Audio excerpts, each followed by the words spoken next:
सज्जनों,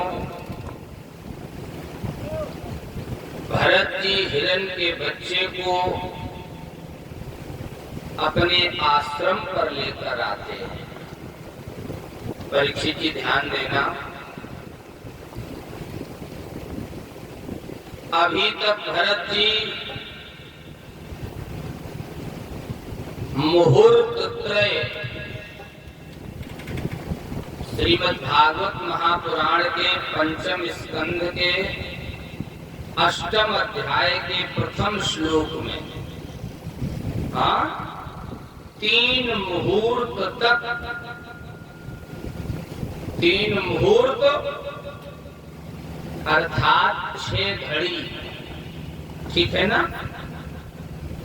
मैंने आपको एक दिन कथा में बताया था, एक मुहूर्त में 2 घड़ी, 3 मुहूर्त में 6 घड़ियां और एक घड़ी में 24 मिनट। तो 24 में गुणे 6 करेंगे तो 144 मिनट, और 144 में जब 60 का भाग देंगे तो हमें उत्तर घंटा में प्राप्त हो जाएगा। 144 में जब 60 का भाग देंगे तो 2 घंटा 24 मिनट है, लगभग 2.5 घंटे, नियर अबाउट। 2.5 घंटे तक गंडकी नदी में कमर के बराबर जल में खड़े होकर के ब्रह्माक्षरम, ब्रह्माक्षर, ब्रह्माक्षर अर्थात प्रणव, प्रणव अर्थात ओम, भरत जी ओम का जप करते हैं। आज जब हिरण के बच्चे को अपने आश्रम पर लेकर आ गए, उपस्थित सज्जनों, सम्माननीय माताओं, बहुत ध्यान देना।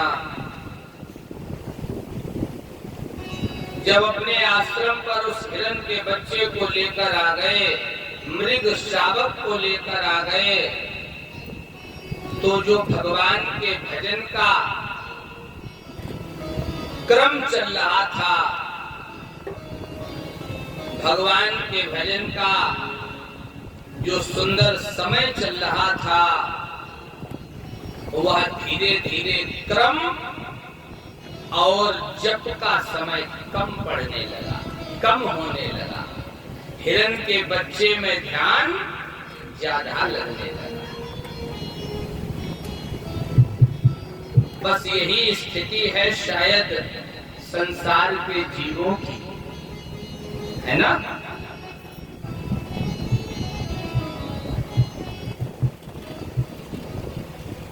जीव रूपी भरत हिरण के बच्चे रूपी माया में लिपटा है? जब तक संसार के जीव का कार्य संपन्न नहीं होता, तब तक हो सकता वो भगवान के दरबार में ही पड़ा रहे, माथा टेकता रहे, और जैसे ही कार्य पूर्ण हो जाता है, फिर आप कहें चलो बढ़िया कथा हो रही है, चल कर के सुनो, तो संसार का जीव कहता पंडित जी आपको कथा की पड़ी, हम कथा सुने कि बच्चों के पेट पूजन की व्यवस्था करें। बच्चों का पेट पालें, उसकी व्यवस्था करें, या कथा सुने।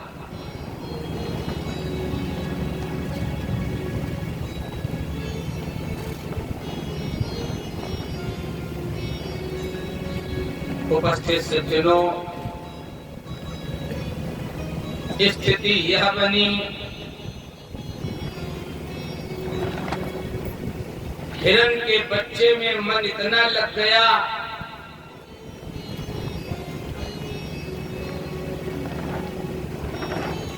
पूजा पाठ बिल्कुल ना के बराबर होने लगा। बस इन प्रकारेण स्नान करते हैं और देख रेख हिरण के बच्चे की करते हैं।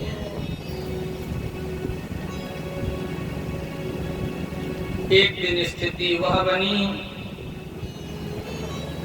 अपना अज्ञान सोच मृग का। क्यों? एक दिन स्थिति यह बनी, वो हिरण का बच्चा आश्रम पर बैठा, भरत जी नहीं है, स्नान आदि के लिए गए, अथवा जंगल में हो सकता हिरण के बच्चे के पेट पूजा के लिए ही कुछ सामग्री लेने गए। हाँ?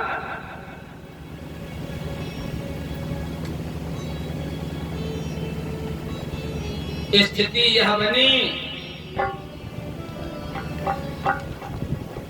एक हिरणों का झुंड, हिरणों की टोली, हिरणों का समूह आश्रम के सामने से गुजरा। हिरण के बच्चे ने देखा, हमें तो लगता है ये हमारे ही समूह के हैं, हमारे ही ग्रुप के हैं। हिरण का बच्चा उसी टोली में साथ होकर के आश्रम से कहीं दूर चला गया। भरत जी लौट करके आए, हिरण के बच्चे को नहीं देखा। बेटा हिरण की चारों तरफ आवाज लगाते हैं, कहीं हिरण का बच्चा नहीं मिला। हिरण के बच्चे में इतना लिप्त हो गए,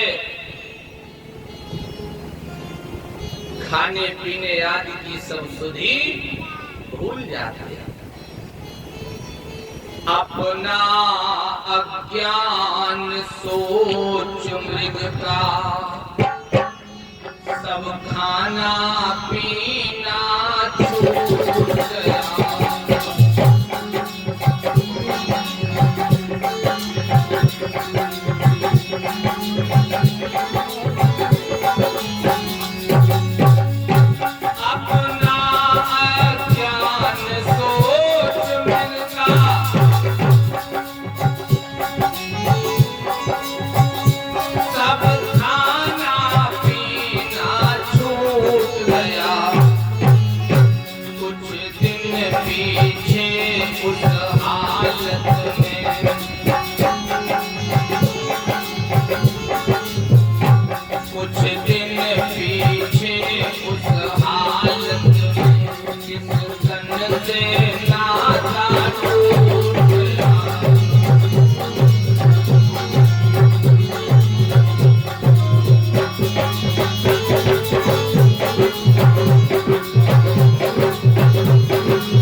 अज्ञान सोच मृग का, सब खाना पीना छूट गया। कुछ दिन पीछे उस हालत में इस तन से नाता टूट गया।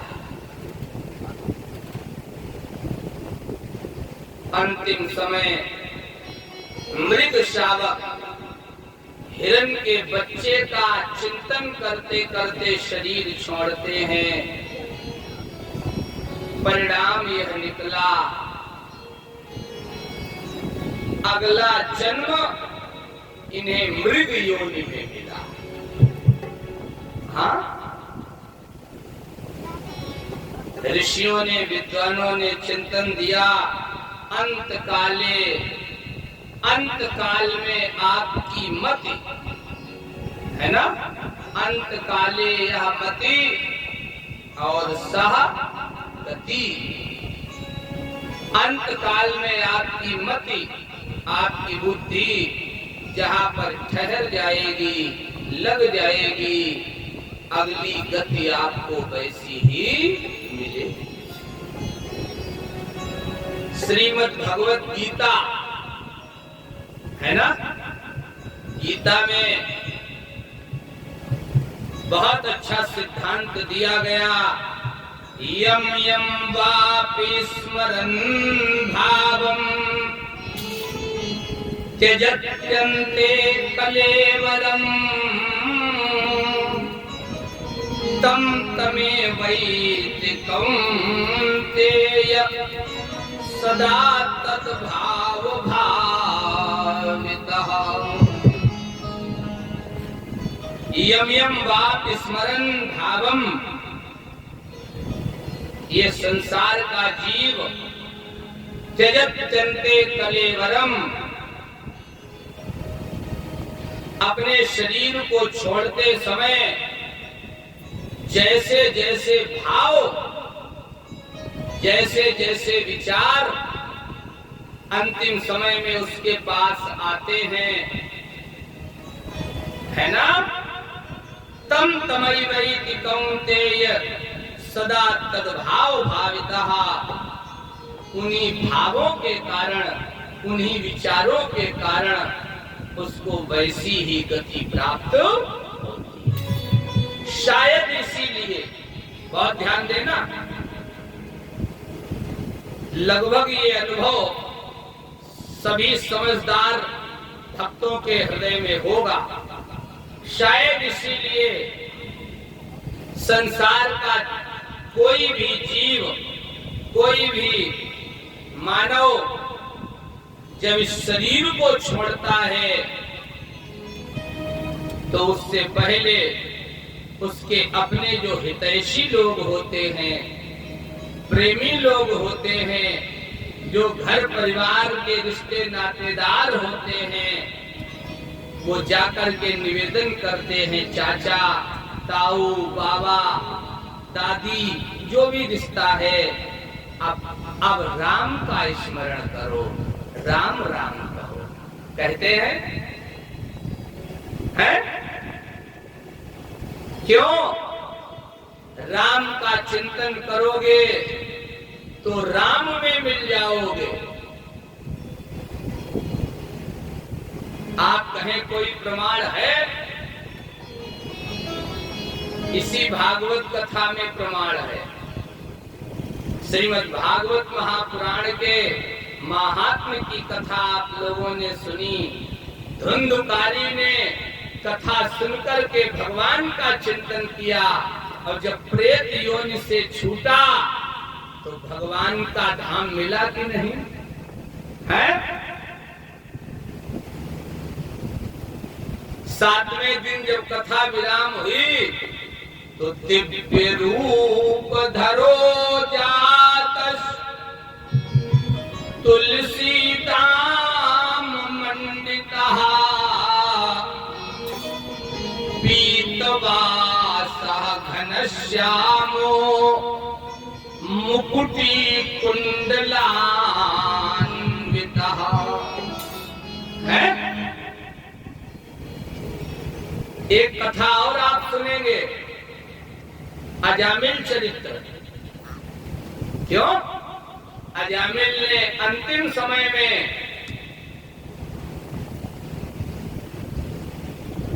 अपने पुत्र नारायण को बुलाया है? भगवान का धाम मिला कि नहीं मिला? आओ एक राम कथा का प्यारा नाम ले दूं भक्त का। गीधराज जटायु के रावण ने पंख काट दिए हैं? जटायु भगवान का स्मरण करता है। भक्त जटायु भगवान की दिव्य झांकी का चिंतन करता है? अंत में भगवान के दर्शन होते हैं और गोस्वामी जी संकेत करते हैं, गीधते हरि गीधते हरि अवधरि हरि रूपा। गीधराज जटायु अपने गीध शरीर का परित्याग करके हरि हरि रूपा भगवान का स्वरूप धारण करके भगवान के धाम को जाते हैं। ठीक है ना? बात शायद प्रमाणित तो हो गई, आप सभी भक्तों के हृदय में पहुंच गई होगी, है? शायद इसीलिए भगवान के भक्त जब कोई शरीर छोड़ने की स्थिति में होता है तो भक्त कहते, भैया, चाचा, ताऊ, बाबा, दादी इत्यादि संबंध, चाची, अब राम राम कहो। क्यों? राम राम कहोगे तो राम में मिल जाओगे, और अगर संसार का चिंतन करोगे तो संसार में आ जाओगे। बेटे का चिंतन करोगे तो बेटा बन जाओगे, और मित्रों क्षमा करना, अगर पत्नी का चिंतन करोगे तो पत्नी बन जाओगे। आप कहोगे, पंडित जी कथा कहते कहते बह जाते हैं, क्या पत्नी भी बना जा सकता? इसी भागवत महापुराण को पढ़ना, पुरंजन और पुरंजनी का चरित्र। परीक्षित जी, पुरंजन अंतिम समय में अपनी पुरंजनी का चिंतन करते हुए शरीर छोड़ता है। परिणाम यह निकलता है, पुरंजन पुरंजनी का चिंतन करते हुए शरीर छोड़ता, पुरंजनी पुरंजन का चिंतन करते हुए शरीर छोड़ती है। अगले जन्म में पुरंजन पुरंजनी बन जाता है और पुरंजनी पुरंजन बन जाता है। इसी भागवत कथा में है, कहीं दूर जाने की जरूरत। शायद इसीलिए मैं फिर एक बार रिपीट कर रहा हूं, शायद इसीलिए यह निवेदन किया जाता है, शरीर छोड़ने वाले व्यक्ति से अब आप राम राम कहें। क्यों? राम का नाम बहुत सरल है। ठीक है ना? भरत जी को मृगयोनि मिली, लेकिन सुंदर चिंतन यह है, भरत जी का ज्ञान नष्ट नहीं हुआ। नोट करना, संसार की जानकारी तो नष्ट हो सकती है, लेकिन जो ज्ञान है वो कभी नष्ट नहीं होता। हम लोग साधारण कह देते आप बहुत ज्ञानी हो। अरे ज्ञानी नहीं, ज्ञान परमात्मा से जुड़ा हुआ है। ठीक? जो परमात्मा विषय जानकारी है उसे ज्ञान कहते हैं। इसके लिए थोड़ा देवी भागवत का चिंतन करना। आज शक्ति पराम्बा भगवती माता ने अपने पुत्र हिमालय, अपने शरीर, क्षमा करना, अपने पिता हिमालय राज को बताया है, माता पार्वती ने, कि मनुष्य का जो ज्ञान है वो किसी जन्म में नष्ट नहीं होता। इसलिए बहुत ध्यान देना, भरत जी का मृग योनि में रहते हुए भी ज्ञान नष्ट नहीं हुआ। कुछ दिनों तक मृग योनि में रहे। यहाँ पर एक कवि ने दो प्यारी पंक्तियां लिखी हैं, बहुत प्यारा चिंतन दिया है। चलते हुए जहां से, जहां माने संसार, जब हम इस संसार से चले, चलते हुए जहां से, जब हो हमारा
है ना। जब हम जहां मैंने संसार को छोड़ करके चलें तो लिपटी हुई कफन में, जिस कफन में हमारी डेड बॉडी को लपेटा जाए, क्यों उसमें कोई आरजू, आरजू माने इच्छा, क्यों WISH विश, विश माने इच्छा, हमारी कोई इच्छा न हो। अगर हमारी इच्छा बनी रही तो उसके कारण हमें पुनः संसार में आना पड़ेगा।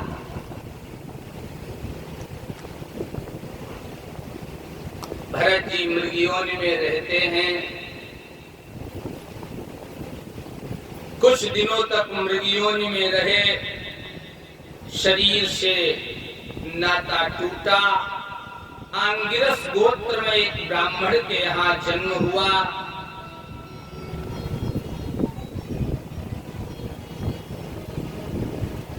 मन में विचार किया, पिछली बार ज्यादा मोह ममता माया में पड़ा रहा, इसके कारण मृगयोनि मिली, है ना। इस बार मैं किसी से ज्यादा मतलब नहीं रखूंगा, वार्ता ही किसी से नहीं करूंगा, है ना। और जब बोलूंगा नहीं तो ना अच्छा बोलेगा ना खराब है भाई। जब कोई बोलेगा नहीं तो क्या उससे कोई फिर किसी के लिए अपशब्द निकलेंगे, कोई अपराध होगा। हाँ संजय भाई ध्यान देना, आपने आग्रह किया था पंडित जी थोड़ा राधे श्याम भी प्रकाशित कर देना, राधे श्याम की भी कुछ पंक्तियां पढ़ देना, है ना। तो ध्यान देना, करते धरते कुछ काम न थे, अब जो मिल जाए सो खाते थे।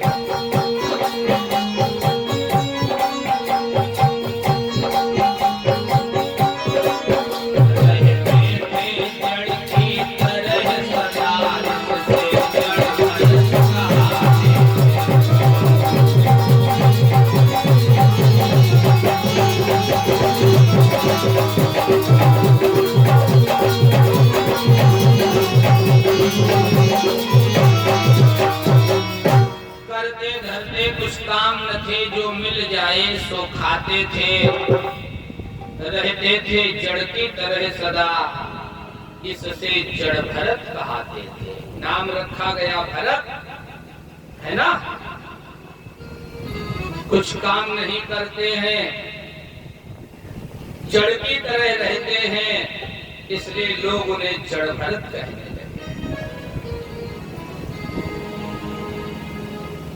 उपस्थित सज्जनों,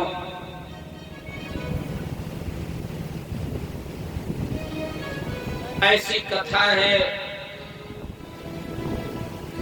भाइयों ने एक दिन कहा जाओ खेत की रखवाली करने जाओ।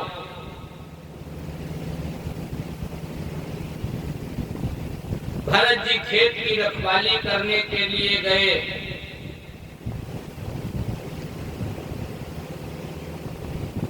चिड़िया फसल खा रही थी। भरत जी ने विचार किया, इस खेत में फसल को पैदा करने वाला कौन, उत्पन्न करने वाला कौन? उत्तर लिखा मिला राम है। आप कहेंगे पंडित जी क्या सही है? कृषक लोग, किसान लोग खेत की जुताई करते हैं, बुआई करते हैं, जल पानी लगाते हैं, क्यों? और बढ़िया फसल खड़ी हो, कहीं अगर ओले पड़ जाएं तो क्या फसल मिलती है? कभी कभी ऐसी दुर्घटना हो जाती है, बढ़िया गेहूं की फसल खड़ी हो और धोखे में कहीं न कहीं आग लग जाती है, क्यों?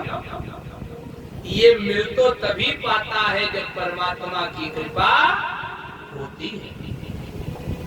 कभी कभी ऐसी भी स्थिति होती है, बीज की बुआई कर दो और मौसम अनुकूल नहीं रहता है, क्यों? तो फसल बीज अंकुरित ही नहीं हो पाते, है ना? तो वो फसल नहीं मिल पाती, दोबारा बोने में विलंब हो जाता है ना? तो फिर अगली फसल की जाती है, ये भी होता। तो हमें तो लगता है कि फसल को उत्पन्न करने वाला राम। ये भरत जी के विचार है। कहा इन चिड़ियों को पैदा करने वाला कौन? उत्तर लिखा मिला राम। क्यों? भारत का एक कवि वहां बैठा था, उन्होंने लिख दिया राम ही की चिड़िया और राम ही के खेत। इतनी देर में देखा कुछ चिड़िया उड़ी,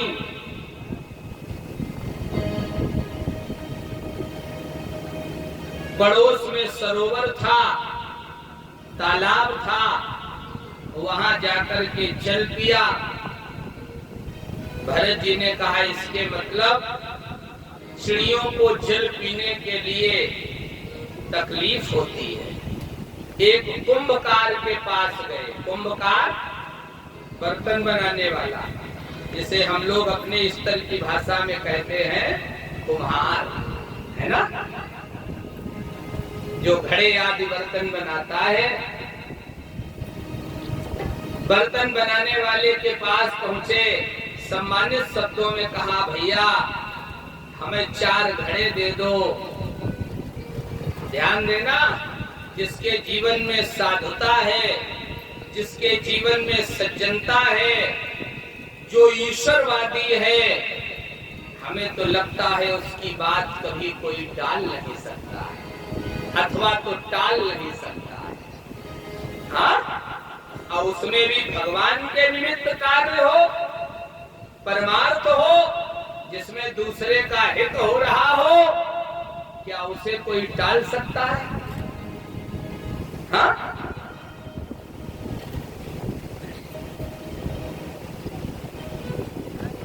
भरत जी ने कहा भैया 4 घड़े दे दो, अभी तो धन नहीं है, घड़ों की कीमत देने का हमारे पास इंतजाम नहीं है, मैं जल्दी व्यवस्था करूंगा और आपका धन, आपका ऋण अदा कर दूंगा।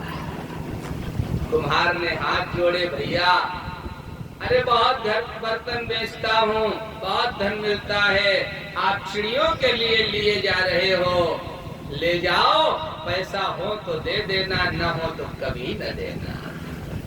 ये है परमार्थ करने का फल। आप सच्चे मन से दूसरे का हित करने का विचार तो बनावे, क्यों? है ना? गोस्वामी जी ने इस पर संकेत दिया है, परहित सरिस धर्म नहीं भाई।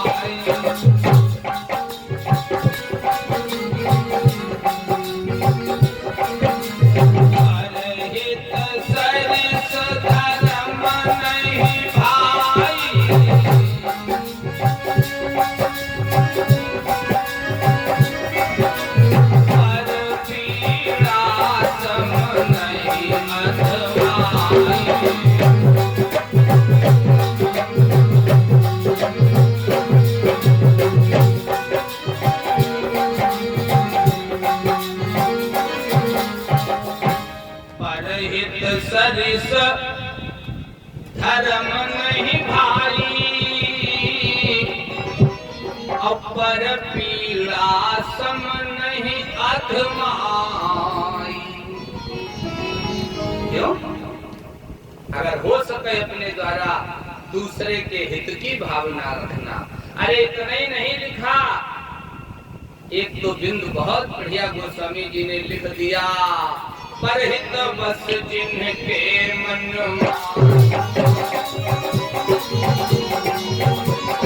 परहित बस जिन्ह के मन माही, जिन कहा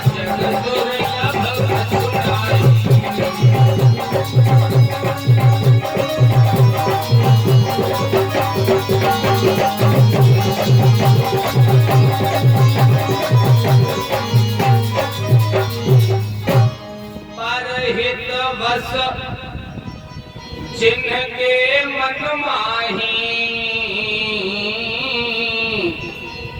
है, जिनके हृदय में दूसरे के हित की भावना है, तिन्ह कहाँ जग दुर्लभ कछु नहीं। उनके लिए nothing is impossible in the world. उनके लिए दुनिया में कुछ भी असंभव नहीं। आप कहें कोई प्रमाण है इसका? आप बढ़िया ढंग से पढ़ो। पूज्यपात कलि पावनावतार कवि कुलभूषण साकेत बिहारी श्री गोस्वामी तुलसीदास जी महाराज ने मानो संकेत कर दिया, श्री रामचरितमानस में स्वर्णाक्षरों में लिख दिया, शिवदधीच हरिचंदन रे, शिवदधीच हरिचंदन रे, सहे धर्म हित कोटि कलेशा।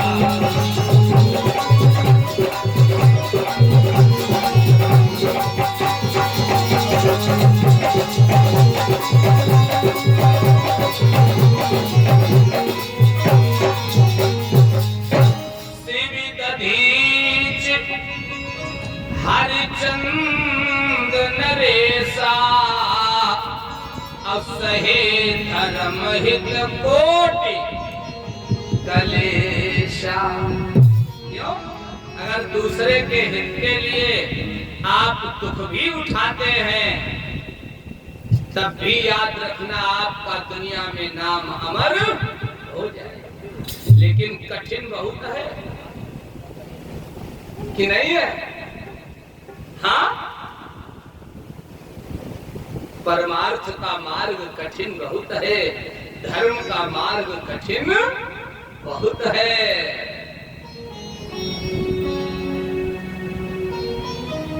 लेकिन अगर आप उस मार्ग पर चल गए, अगर आप उस मार्ग पर आगे बढ़ गए,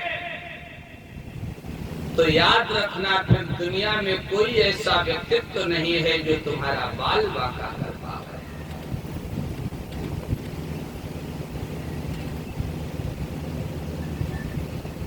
भरत जी ने उस कुंभकार से, कुम्हार महोदय से 4 घड़े लिए, चारों घड़ों में बढ़िया जल भरा, अब खेत के चारों कोनों पे रख दिया और चिड़ियों से निवेदन किया, मानो यही खाओ और यही पानी पियो। भारत का एक कवि जिसने ऊपर वाली पंक्ति लिखी थी, उन कवि महोदय ने उस दोहे को पूर्ण कर दिया, रामई की चिड़िया रामई के खेत और छक्को चिड़ियों भर भर।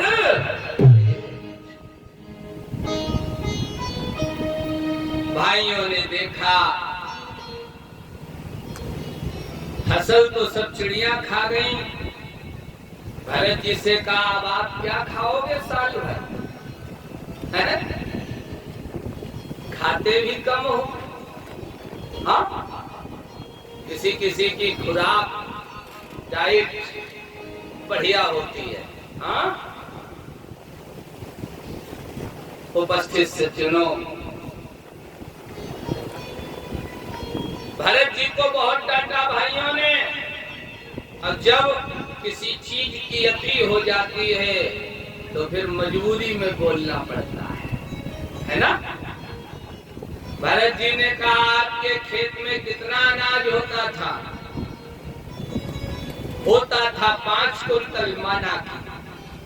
भाइयों ने कहा 10 कुंतल।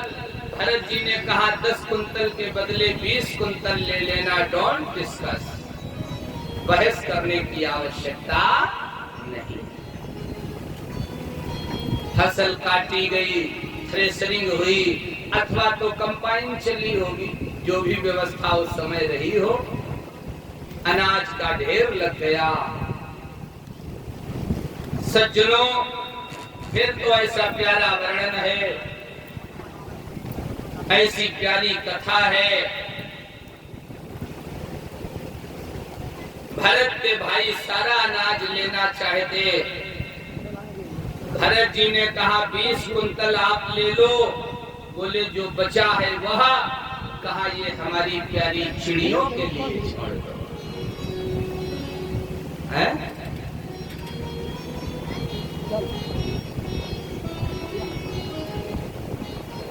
अब याद रखना, अगर आप परमार्थ के मार्ग पर चल रहे हैं तो ये निश्चित है विजय श्री का हार आपके ही गले में आएगा।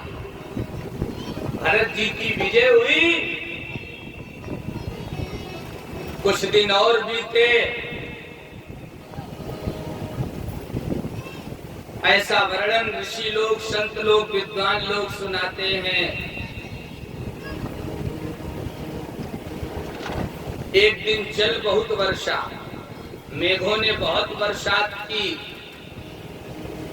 और जब बहुत ज्यादा बरसात होती है तो कभी कभी खेतों की मेड़ कट जाती है ना। और जब मेड़ कटती है तो आपके खेत की मिट्टी दूसरे के खेत में अथवा तो तालाब, नाला या नदी आदि में जाने लगती है। क्यों?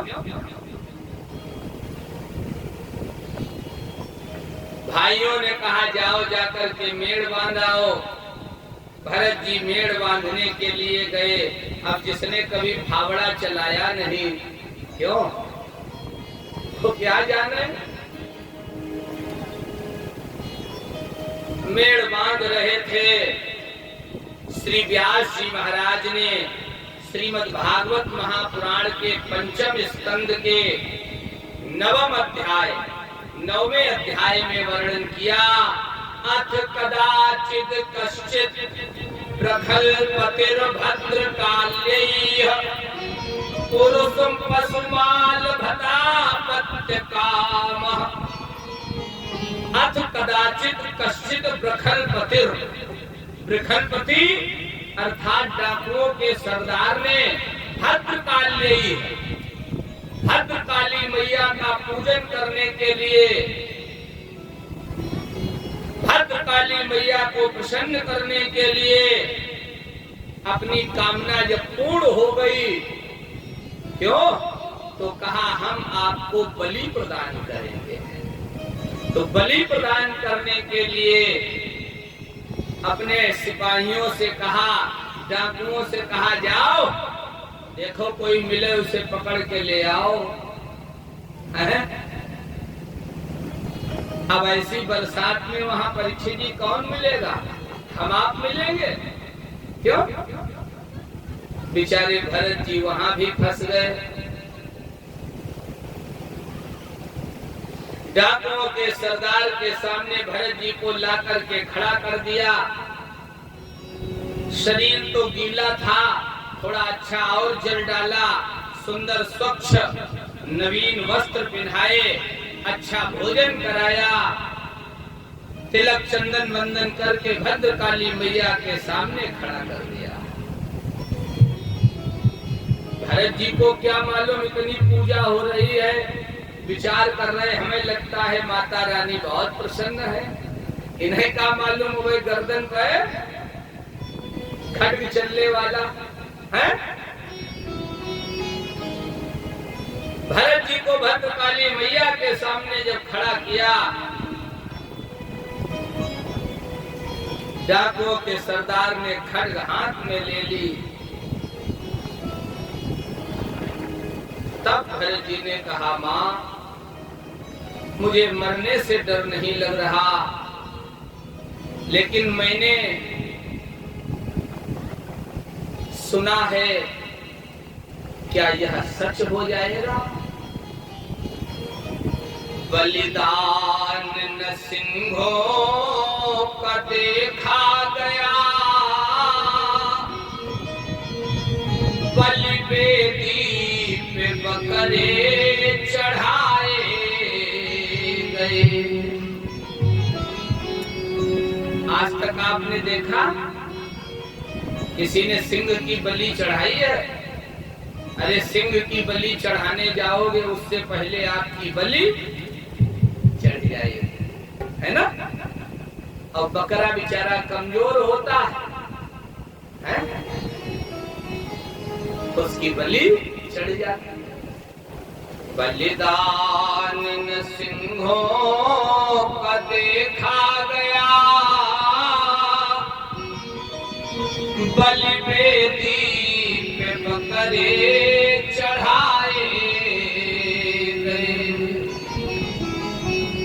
बन टेढ़े दरख्त न काटे गए, सदा सीधों पे आरे चलाए गए। टेढ़े पेड़ को कोई नहीं काटता, बोले बना रहने दे, आंधी तूफान में जब गिरेगा। दरख्त माने पेड़, जो पुराना पेड़ हो जाता उसे दरख्त कहते हैं, है ना। टेढ़े पेड़ को आंधी तूफान में जब गिरेगा तो ईंधन के काम आएगा। बोले बढ़िया सीधा वाला काटो, है ना। दरवाजा चढ़ाने के लिए, किवाड़ चढ़ाने के लिए, दरवाजा बनवाने के लिए बढ़िया लकड़ी प्राप्त। बन टेढ़े दरख्त न काटे गए, सदा सीधों पे आरे चलाए गए। और विषधर को दूध अब पिलाया गया, के चूहे कटिया में फंसाए गए। सर्प को तो लोग दूध पिलाते हैं, लेकिन मित्रों जिन्होंने कक्षा 12 तक विज्ञान विषय का अध्ययन किया, उन्होंने विज्ञान की ही एक शाखा होती है जंतु विज्ञान, उसमें पढ़ा होगा सर्प की ही जाति का होता है केचुआ। केचुए को लोग कटिया में फंसा करके परीक्षित जी क्या करते हैं? मालूम है? मछली मारने का कार्य करते हैं।